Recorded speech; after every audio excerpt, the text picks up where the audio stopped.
After finishing the game, the team named their creation PAKKUMAN due to the main character's design being reminiscent of a hockey puck, while being similar to the working title PAKKUMAN, a title based upon the Japanese onomatopoeia equivalents of munch or chomp. The PAKKUMAN arcade had local testing done on May 22, 1980 in Japan, and it was released to the Japanese public in July.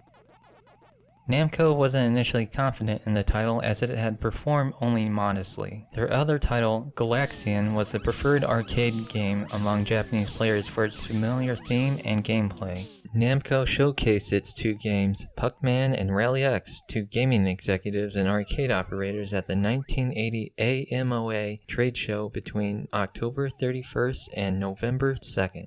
Before presenting Pac-Man, Namco America had decided to change the character names, which meant the title itself as a result. The executives were worried that the name Pac-Man would be altered by vandals into a less savory word. Nakamura chose Pac-Man as a replacement as it was even closer to the working title. Midway acquired the distribution rights and then it was released in the US around the fall season.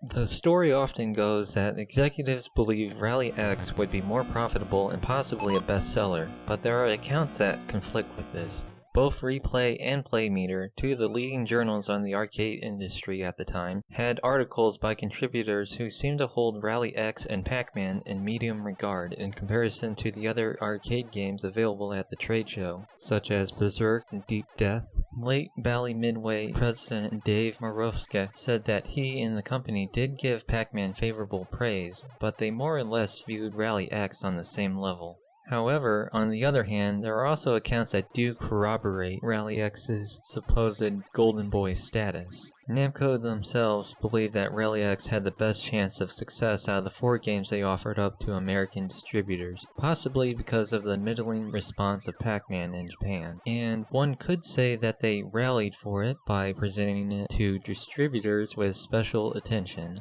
Eugene Jarvis, designer for the arcade title Defender, said that when Williams Electronics presented his game to the 1980 AMOA trade show, both Defender and Pac-Man were perceived to be bombs, with the latter being criticized because it played forever and was unexciting. Jarvis attributed the poor reception to Pac-Man and Defender to the fact that executives and arcade owners were generally not gamers themselves, so they wouldn't have an accurate idea of what gamers would enjoy. Ken Anderson, an executive at arcade distributor GamePlan, claimed that when Namco offered GamePlan and Midway to choose 2 games out of the 4 games they presented, which were Tank Battalion, King and Balloon, Rally X, and Pac-Man, he flipped a coin with MAROFSKE to decide which of the 2 games the companies would gain the distribution rights to. He won the coin flip and chose Tank Battalion and King and Balloon as he perceived those to be the better games of the lot, leaving Midway with Rally X and Pac-Man.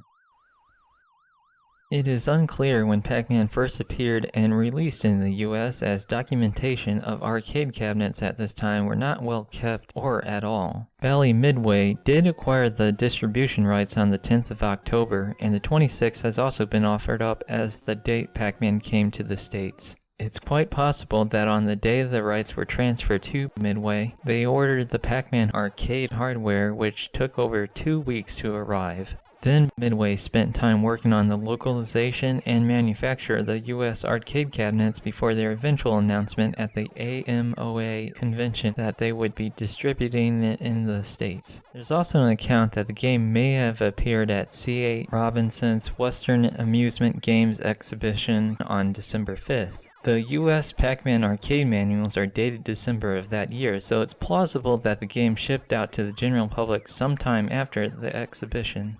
Whenever the public release of Pac-Man in North America was, the arcade ended up cementing both Pac-Man and Namco's as icons of the video game industry. The game went on to become the best-selling arcade game of all time, netting around $3.5 billion, which is $6.5 billion when adjusted for inflation.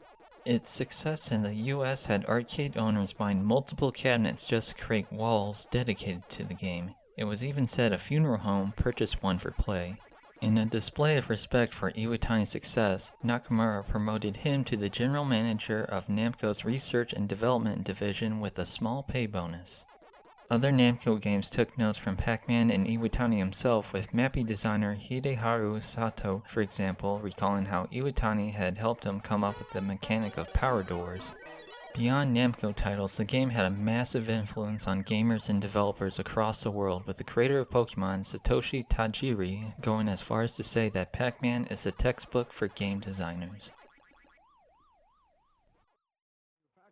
Ad, they teach a bit about computers, too. This is the current craze game, Pac-Man. I like the little man. He's really neat. He eats up all the other things, you know. How about that Pac-Man song that I hear around here all the time? Yeah, you sing it a lot. You hum it. Indeed, and play it on the jukebox at full volume.